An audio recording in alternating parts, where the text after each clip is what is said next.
Rasul sallallahu alayhi wasallam, he mentioned one ajib riwayat.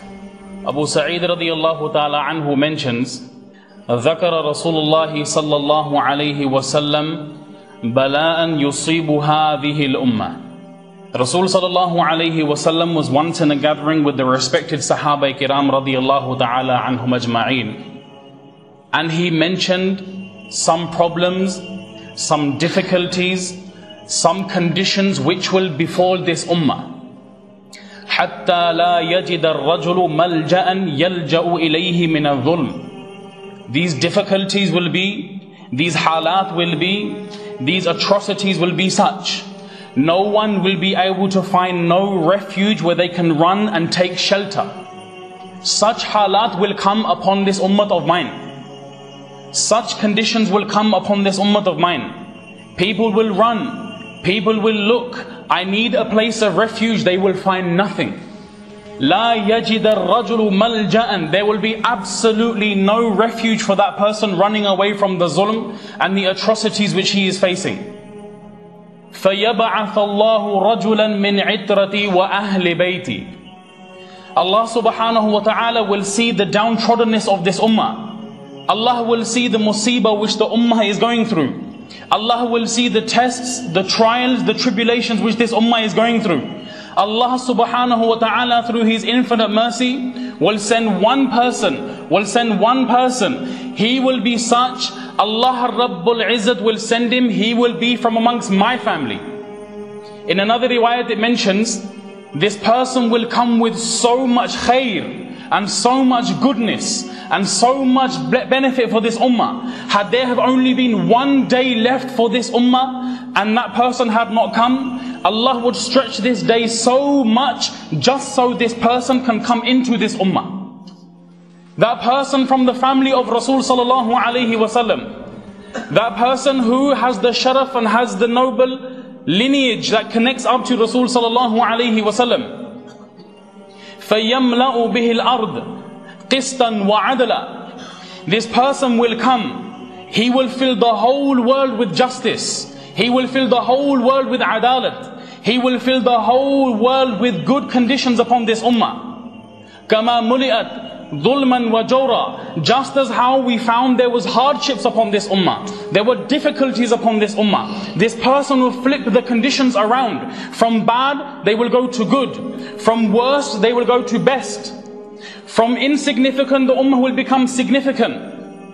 يَرْضَى عَنْهُ سَاكِنُ السَّمَاءِ وَسَاكِنُ الْأَرْضِ. He will be such in his justice, he will be such in his rule, he will be such in his advancing in deen.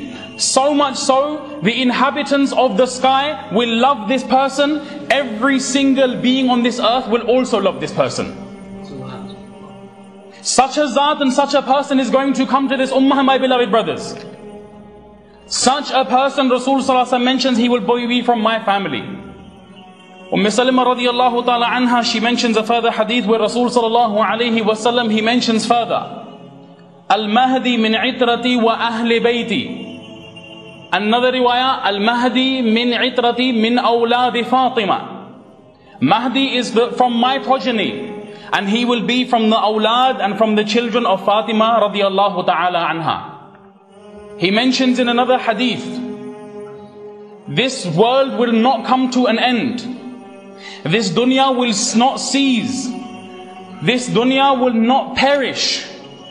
La tadhhabu dunya. This will never ever come to an end until what? Rasul sallallahu alayhi wasallam mentions, hatta yamlik al-arab rajulun min ahli bayti. Until a time does not come where a person will come from my progeny, a person will come from that progeny from Fatima radiyallahu ta'ala anha, until he does not become the ruler of the whole of the Arabian Peninsula, Allah subhanahu wa ta'ala will not send Qiyamah. He also mentions this person's name is same like my name. And in another riwayah, يَوَاطِهُ إِسْمُهُ إِسْمِي وَإِسْمُ أَبِيهِ إِسْمُ أَبِي. His name will be Muhammad and he will be the son of Abdullah. He will be Muhammad bin Abdullah. You and I refer to him as the Mahdi and the guided one. Such a person, Allahu Akbar, he will come and he will restore the ummah back to the pinnacle of glory. He will take the ummah back to that status which it once fell from.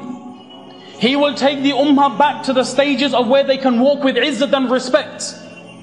Downtroddenness we see, zillat we see, ruswahi and disgrace we see. He will bring this ummah back to the stages of glory. Allahu Akbar. At the time when there will be a Khalif who dies in around Medina, he will flee and he will go and leave and go to Makkah. Doesn't want to take part in any feud, doesn't want to take part in any ikhtilaf, he leaves. The signs in the hadith have mentioned the coming of who we refer to as the Mahdi. His description, how he will be. When he speaks, he'll have a slight stutter and he will hit his leg out of frustration. His attributes, how his face looks, everything has been described in the hadith. You and I know. Now let's take a step out for one moment and think for a second. Rhetoric we hear, as the Shaykh rightly before me he pointed out, some people will make claim that what? We believe in Muhammad sallallahu alayhi wasallam. We believe him to be the last Nabi. We believe him to be the Khatamun Nabiyyin and the seal of all prophets. We know looking at literature this is not the case. We know looking into the books we can see this is not the case. But where you and I will find some people will fall, some people will slip, some people will fall into error is how and how. How? Because they will make this claim that al-i'adhu billah, our leader, our founder was none other than Imam Mahdi and the Messiah. We have lack of knowledge. A young child will be able to tell you, La ilaha illallah Muhammadur Rasulullah, that there is none worthy of worship but Allah, and Rasul sallallahu alayhi wasallam is the last messenger. We know this, and a child will be able to tell you. But from this angle now, that no, we believed, halanki we know, the claim that he made to prophethood is there in the books. You cannot run from such facts. But from this angle now, reformer, Mahdi, spiritual guide, we don't even know a little amount of knowledge where we can answer such claims. We can tackle such questions. We can give jawab to such false information. When we look at the claims of the people who make this, is their name like Rasul sallallahu alayhi wasallam? I answer in the negative. Is the father's name like Rasul sallallahu alayhi wasallam? Again, I answer in the negative. If you look at the mother, the Rasul sallallahu alayhi wasallam, anyone who made claim, that person who made claim, is the name like the mother of Rasul sallallahu alayhi wasallam? If not we as a whole, we will all answer in the negative, that no, there is no such thing. Allahu Akbar. Allah subhanahu wa ta'ala, He will put in his heart, he will leave, he will go to Makkatul Mukarramah, and he will be between the Hajar Aswad and the Maqam Ibrahim. And people will recognize, this is that person who has been mentioned in the hadith of Rasul sallallahu alayhi wasallam. He won't claim himself. He will not try to assume the throne and the position himself. He will not say, I am the leader, I am the ruler, I am the person who will be in charge, I am the person at the top of the hierarchy. He will not say this. He will not make claim to this. People will see him, people will approach him, and they will force him to take the bay'ah, and they will say, you are the Mahdi, you are the guided one. Do we see this? Many people have laid claim. Many people make comments that I am such and such, I am a guided one, I am the Mahdi. The hadith which have been established have come through such an overwhelming number of sources. One cannot lie, you cannot even try to fabricate. Even doing so, one person's iman will become void and empty.